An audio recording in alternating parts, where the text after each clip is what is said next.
There are hidden things in your Google Ads account that are spending money that you probably don't want to be spending money, and it's probably throwing some of your hard-earned cash right into a trash can. We're going to talk about those today. I'm going to show you the little settings to change to make sure that you're optimizing your Google Ads budget as much as possible. In my opinion, Google Ads is the best way to get leads into your music teaching business. Not only can it be really cost effective, but these leads tend to convert really well. They're actively searching, guitar lessons near me, piano lessons in my area, winding up on your website, and then taking action. So they're ready to go, right? But Google has made some changes over the past couple years, and like I said, there are some things in there that either they are trying to be good intentioned about and they just don't understand kind of our industry or small businesses in general, or perhaps they're just trying to make a little bit of extra money. Who's to say? I'll let you decide. All right. We're going to hop into a Google Ads account. I have an old account. It's not really running anymore, but just so I can show you where some of these settings are. If you are seeing any of these in your account, I'm going to urge you to think hard on if those should be in there, and I'll give you some reasons as to why we might want to turn those off or keep those on depending. Most of the time, we're going to turn them off though. All right. So let's hop on over to a Google Ads account. So the first thing that I want you to look at is just look at a campaign view here. How do we get over there? Google likes to be redundant, so you're going to press the word campaigns quite a few times. But over on the left-hand side, you'll see this little blue microphone that says campaigns. Then this should open up, and then under campaigns, you'll click on campaigns. There you go. And then over here, I would probably just make sure that your filter is to have all campaigns open. You might just have one, maybe you have several, who knows, right?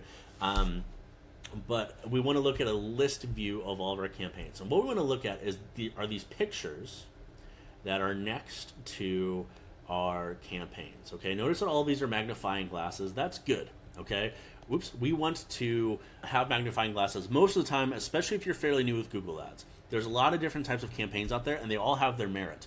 All of these can be useful, but if you're a little bit new to Google Ads, Google will kind of put these things into your account, oftentimes even without permission, unfortunately, and it can be really, really messy, okay?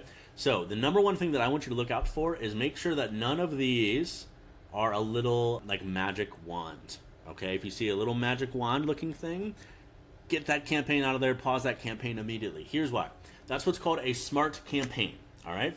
Google Ads can sometimes be convoluted and sometimes can be scary. I totally understand that. And Google, therefore, tried to make a simplified version of Google Ads where they say, hey, just give us a couple pieces of information, give us your website, give us your credit card, and we'll take care of the rest, right? That sounds amazing, especially if you're a busy music school owner and you don't have all the time to be learning all these different things about Google Ads, right? But the problem there is you're basically just giving Google your credit card and say, have at it, right? So either A, this isn't going to work, which it doesn't, or B, if it does work a little bit, you're not going to be able to track data. It's not even going to give you data to make decisions. It's just going to run your credit card, right? We do not want that. We want to be smarter Google Ads advertisers here, right?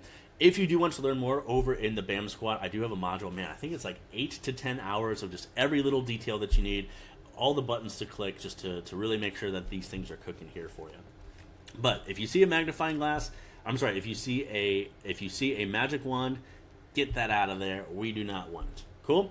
So the next things are going to be all under campaign settings. The way we get there is going to be up in this top, right? So when you're looking at your campaign view, you can see campaigns, drafts, and settings. If you don't see these things, again, you're almost definitely on a smart campaign. You'll need to switch over to expert mode, which you can Google, or again, all this information is in the BAM Squad. So we're going to click on settings. The other sneaky thing that will spend a lot of money is going to be networks. So the way we see that, now that we have settings selected, I'm just going to click on a random campaign and just to kind of show you. What I want you to do is look where it says networks here, okay? And right now this says Google Search Network, which is good, but your campaign probably has some more stuff in here, okay? And we're going to get rid of these things. So, whoops, sorry, I clicked on the wrong thing. Under networks, you're going to see Search Network, and then here's this little checkbox that is 99% of the time automatically checked that says include Google search partners. Okay. What does that mean? That means, hey, Google owns a lot of things other than Google, and your ads could show up there as well. That doesn't mean that that's bad. That could be a totally effective strategy.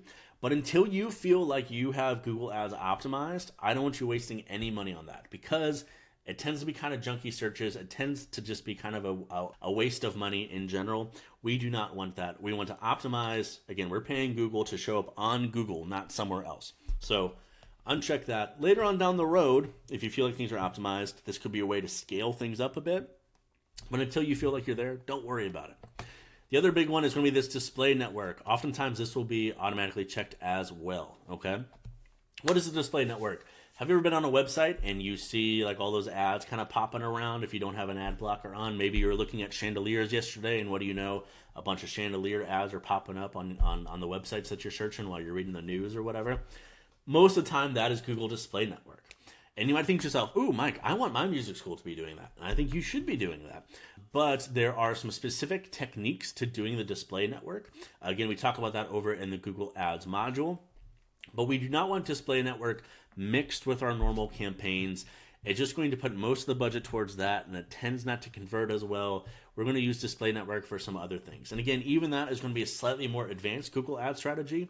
I want to make sure that you're just optimizing things for good old-fashioned people typing in piano lessons near me, and your ad shows up before you worry about any of these things. But again, Google will automatically check that. Get rid of it, all right? Next up, this one's really sneaky.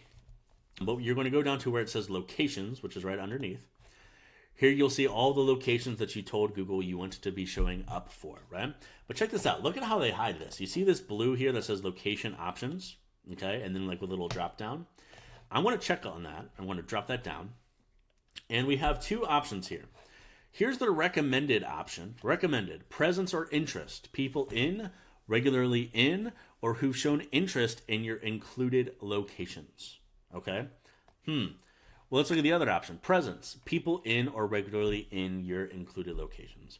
The fact that Google is recommending this first option is crazy, especially for our type of industry. This doesn't make sense. Because what's the difference? Or people who've shown interest in your included locations. I've seen accounts sink because of this, truly, right?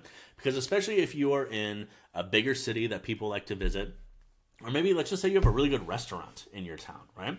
If somebody goes on Google and they type in that restaurant name, maybe they live 2 hours away, but they're going to go there for their anniversary, right? Or, whatever the case may be. Or maybe they're just visiting, your school's in LA or something. People are just visiting. Well, Google's going to say, man, they have interest in this location. So if 2 weeks go by and that person types in piano lessons near me, guess what? Your ad's going to show up. But if they live 2 hours away, if they click on that ad and spend your money, what's the likelihood that they're actually going to sign up for you if they're 2 hours away, right? So this is a big one. Make sure that you are only checking this second option, people who are actually in or regularly in your included location. That's going to be another really important one. All right, and last but not least for this particular video, we're going to be talking about a bid strategy called maximize conversions, all right? So there's a lot of different types of bid strategies in Google Ads. Again, we break this down in the module. I'm not going to get into everything here for this video, but there's one that I want you to be very mindful of and at least consider if this should be turned on for you or not, okay? So I'm going to change this just to show you what it looks like. But Google, by default, is oftentimes going to go to this maximize conversions strategy, all right? And it sounds nice.